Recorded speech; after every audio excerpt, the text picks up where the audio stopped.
जिस सर को गुरूर आज है या ताजवरी का, जिस सर को गुरूर आज है या ताजवरी का, कल उस पे यही शोर है फिर नौहागरी का। जय हिंद दोस्तों, मैं हूं शम्स तबरेज और आप देख रहे हैं टाइम्स मेल। नमाज में बहुत ताकत होती है, हर मुसलमान को नमाज पढ़ना लाजमी है। नमाज में इतना फायदा होता है कि आपको लाखों करोड़ों की बारिश करवा सकता है। नमाज की वजह से आसमान से दौलत बरस सकती है, नमाज की वजह से घर में रिस्क आती है। इस बात को अगर मैं कहूं तो आपको यकीन नहीं होगा, लेकिन अगर ये बात हिंदूवादी संगठन कहने लगे और नमाज की बरकत बाकायदा हिंदूवादी संगठन साबित करके दिखा दे, तब तो आपको शक नहीं होना चाहिए। महज 18 सेकंड की नमाज ने लुलु मॉल की किस्मत बदल कर रख दी। वो आए घर में हमारे खुदा की कुदरत है, कभी हम उनको कभी अपने घर को देखते हैं।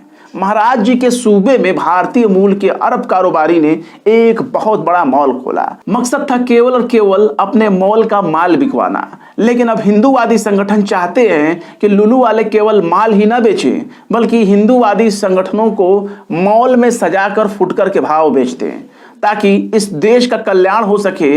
इन हिंदूवादी संगठनों ने लुलु मॉल का पूरा पैसा ही बचा दिया। सोचिए, करोड़ों का विज्ञापन अगर लुलु वाले टीवी और अखबारों को देते तो उनका कितना खर्चा हो जाता। लेकिन देखिए, बेचारे अंधभक्त कितनी शिद्दत के साथ पूरे देश में घूम घूम कर लुलु मॉल का प्रचार कर रहे हैं। मतलब कि अंधभक्तों ने लुलु मॉल को इतना फेमस कर दिया कि अक्खा इंडिया में लुलु मॉल का जमकर प्रचार प्रसार हो रहा है। टीवी वाले दिन में 100 बार लुलु मॉल की खबर चला रहे हैं। लेकिन जैसे ही मंगलवार का दिन आया, वहां अचानक बिना बताए अयोध्या वाले श्री श्री श्री जगत गुरु परमहंस आचार्य लुलु मॉल पहुंच गए। कहने लगे, हम यहाँ मॉल को शुद्धिकरण करने के लिए आए हैं, शुद्ध करने के लिए आए हैं, क्योंकि यहाँ नमाज पढ़ी जाती है। लेकिन एक सवाल है, अरे भाई, तुम होते कौन हो? क्या ठेकेदार हो इस देश के? कौन क्या करेगा, कौन क्या खाएगा, कौन क्या पिएगा, नमाज पढ़ेगा या कज़ा करेगा, इससे तुमको क्या मतलब इनके दिमाग में अगर इतनी नफरत भरी हुई है कि मॉल में नमाज पढ़ने से मॉल ही अशुद्ध हो जाएगा, तो सोचिए ये लोग समाज के लिए कितने बड़े घातक हैं। खासकर उस समाज के लिए जो लखनऊ के लिए अपनी साझा विरासत के लिए जाना जाता है, जो अपनी तहजीब के लिए जाना जाता है, जहां हिंदू मुसलमान मिलकर रहते हैं। हमने तो कई साधु संतों को मुसलमानों के साथ घुल मिलकर रहते हुए देखा है। अब ये अयोध्या से लखनऊ मॉल को शुद्ध करने पहुंचे तो वहां पुलिस और इनके बीच नैनाचार हो गया। वर्दी वालों को देखकर बाबा जी बिदकने लगे, दूर हटो करने लगे। लेकिन वर्दी वाले कहां सुनने वाले थे, बाबा जी को टांग कर ले गए। दूर चलो, दूर खड़े हो, बताएं शिष्टाचार आता है कि नहीं? कैसी बात, भारत में रह के भगवा का। पहले तो महंत जी ने पुलिस वालों से खूब झगड़ा किया, जमकर धक्का मुक्की की, खूब बहसा बहसी हुई। लेकिन बाद में महंत जी को पुलिस वाले उठा कर ले गए। इस बार ये कथित महंत मीडिया के कैमरे पर जब आए तो कहने लगे कि मैंने भगवा पहन रखा है, इसलिए मुझे अंदर जाने से रोक दिया गया। मैं मॉल का शुद्धिकरण करने के लिए आया हूं, लेकिन मुझे रोक दिया गया है। अब कौन समझाए श्री श्री श्री श्री गुरु घंटाल को कि भाई, इस मॉल का उद्घाटन खुद ही यूपी के मुख्यमंत्री योगी आदित्यनाथ ने किया है। अब सूबे में किसकी मजाल जो खुद योगी आदित्यनाथ से बड़ा खुद को बहुत बड़ा भगवाधारी कह दे। जब इस मॉल का फीता ही भगवाधारी ने काटा है, तो फिर अयोध्या वाले गुरु घंटाल किस खेत की मूली हैं। अब सोचिए कि इस देश में बहुत बड़े बड़े मॉल खोले गए और बहुत से मॉल अभी भी खुल चुके हैं, लेकिन इतनी शिद्दत से किसी मॉल का प्रचार में भगवाधारी संगठनों को आपने कभी देखा है? कम से कम मैंने तो कभी नहीं देखा।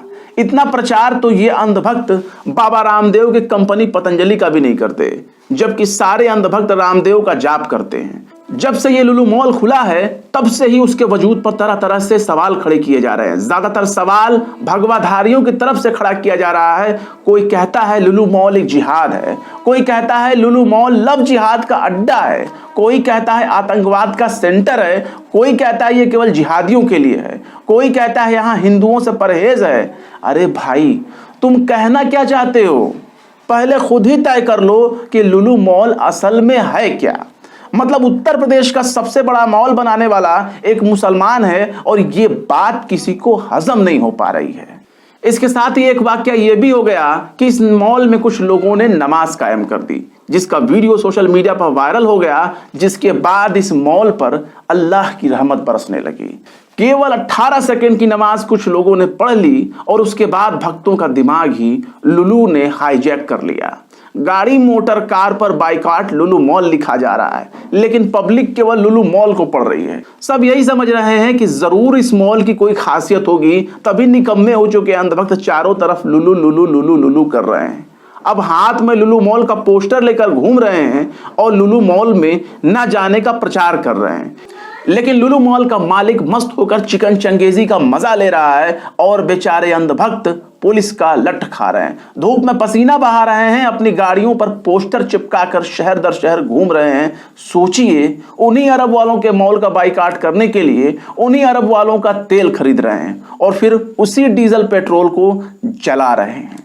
वहीं दूसरी तरफ खुद यूपी के मुखिया योगी आदित्यनाथ ने लुलू मॉल की तरफ आंख उठाने वालों से सख्ती से निपटने की हिदायत दी है। पूरा मॉल ही छावनी में तब्दील हो गया है। ऐसा लग रहा है जैसे राजधानी की पूरी पुलिस फोर्स यहीं पर तैनात कर दी गई हो। सोचिए, लुलू मॉल ने अगर इतना सिक्योरिटी गार्ड हायर किया होता तो लाखों करोड़ों का बजट लग चुका होता, यानी जितने का मुर्गा नहीं होता उससे ज्यादा का ज़बह कराई लग जाता। लुलू मॉल के पीछे अंधभक्त ऐसे पड़े हुए हैं मानो लुलू मॉल ने इनको हफ्ता न दिया हो। ये तो एक तरह का रंगदारी जैसा मामला लगता है।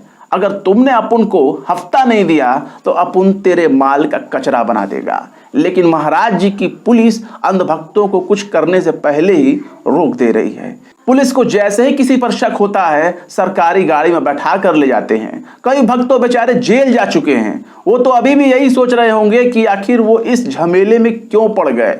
अच्छा खासा मोहल्ले की चाय की टपरी पर बैठकर अपनी नजरों को ताजा कर रहे थे। लेकिन एक बात तो बिल्कुल तय हो चुकी है कि अंधभक्तों के पास सरकार से ज्यादा ताकत है और अब किसी भी प्रोजेक्ट को शुरू करने से पहले इनसे एनओसी लेनी होगी। योगी आदित्यनाथ को, मोदी सरकार को, या यूं कहें तो भारत की सरकार को कोई भी मॉल खुलवाने से पहले अंधभक्तों से परमिशन लेनी होगी। कहने का मतलब है कि देश की सरकार को कुछ करने से पहले हिंदूवादी संगठनों से इजाजत लेनी होगी। अब देखिए ना, शनिवार को करनी सेना वाले लुलू मॉल को सर्कस समझकर वहां उछल कूद मचाने पहुंच गए। अभी वो अपना करतब दिखाते उससे पहले ही महाराज जी की पुलिस लठ लेकर पहुंच गई। इससे पहले हिंदू महासभा भी हनुमान चालीसा का पाठ करने का ऐलान कर चुका था। लेकिन अब जितने भी लोग मॉल में पूजा पाठ और नमाज पढ़ने के लिए जा रहे थे, सबको पुलिस टांग कर ले गई। हिंदूवादी संगठनों ने एक हवा उड़ा दिया कि इस मॉल में 80% कर्मचारी मुस्लिम हैं और बाकी 20% हिंदू, जो कि लड़कियां हैं, जिनके साथ लव जिहाद होगा। बाद में लुलू मॉल ने खुद ही बताया कि साहब, हमारे यहाँ काम करने वाले 80% हिंदू हैं और बाकी के 20% में अलग अलग धर्मों के कर्मचारी हैं। सोचिए, लुलू मॉल ने कितने हिंदुओं को नौकरी दिया होगा। 80% हिंदुओं को नौकरी दिया। 50 रुपए का भगवा गमछा और 10 रुपए का ललाट पोत कर घूमने वाले क्या आपको कभी 10 रुपया भी हाथ में दे सकते हैं? उल्टा आपसे ले लेंगे। ये लोग असली साधु संतों को बदनाम करते हैं, हिंदुओं का ये नाम खराब करते हैं। इस बाबा की हिस्ट्री ही मुसलमानों और ईसाइयों से नफरत की बुनियाद पर टिकी हुई है। ये वही स्वयंभू जगत गुरु परमहंस आचार्य है जिसने मुसलमानों और ईसाइयों की नागरिकता खत्म करने और भारत को हिंदू राष्ट्र बनाने की मांग के लिए सरयू नदी में जल समाधि लेने की धमकी दिया था। बाद में खुद को कमरे में बंद कर लेता है और कहता है कि लोटे की टोटी में नाक डुबाकर जल समाधि ले लेगा, लेकिन बाद में यह खुद ही अपने इरादे से पीछे हट जाता है और यह खुद को बहुत बड़ा 420 साबित कर देता है और जल समाधि की तो बात छोड़ दीजिए, ये तो भाग खड़ा होता है। ये तो खुद दूसरे के आश्रम पर कब्जा कर बैठा है। अयोध्या के साधु संत खुद ही इसकी हरकतों पर कई सवाल खड़े कर चुके हैं। साधु संत और महंत इसके खिलाफ प्रशासन से शिकायत कर चुके हैं कि इसने तपस्वी जी की छावनी पर अवैध कब्जा कर रखा है और उसे तत्काल मुक्त कराया जाए। लेकिन यह है कि खुद को बहुत बड़ा जगत गुरु कहता है, खुद को परमहंस कहता है और खुद को आचार्य भी कहता है। लेकिन इतना तो साबित हो ही गया है कि नमाज में बहुत ताकत होती है। इतनी ताकत होती है कि आज लुलू मॉल का प्रचार खुद नमाज का विरोध करने वाले कर रहे हैं। सच ही कहा है किसी ने, जब रब्बे जलाल को कोई चैलेंज करता है तो दुश्मन को ही मुहाफिज बना देता है। देखिए ना, मुसलमानों का विरोध करने वाले, नमाज का विरोध करने वाले, टोपी वालों का विरोध करने वाले आज पूरे देश में घूम घूम कर लुलू लुलू लुलू लुलू कर रहे हैं। सचमुच नमाज में बहुत ताकत होती है। अदल है फातरे हस्ती का अजल से दस्तूर, अदल है फातरे हस्ती का अजल से दस्तूर, मुस्लिमाई हुआ काफिर तो मिले हूरो कुसूर। तुम में कोई हूरों का चाहने वाला ही नहीं, तुम में कोई हूरों का चाहने वाला ही नहीं, जलवा तूर तो मौजूद है मूसा ही नहीं। फिलहाल इस वीडियो में बस इतना ही। ये वीडियो को कैसा लगा कमेंट बॉक्स में जरूर बताएं। वीडियो पसंद आए तो लाइक करें, शेयर करें और विवेक निष्पक्ष स्वतंत्र पत्रकारिता को सपोर्ट करने के लिए हमारे चैनल टाइम्स मेल को जरूर सब्सक्राइब करें। और हाँ, बेल आइकन का घंटी वाला बटन जरूर दबा दें ताकि हमारे चैनल पर आने वाले नए वीडियो को नोटिफिकेशन आपको फौरन ही मिल जाए। फिर मिलते हैं किसी और वीडियो में एक नई खबर के साथ। शम्स तबरेज को दीजिए इजाजत। जय हिंद।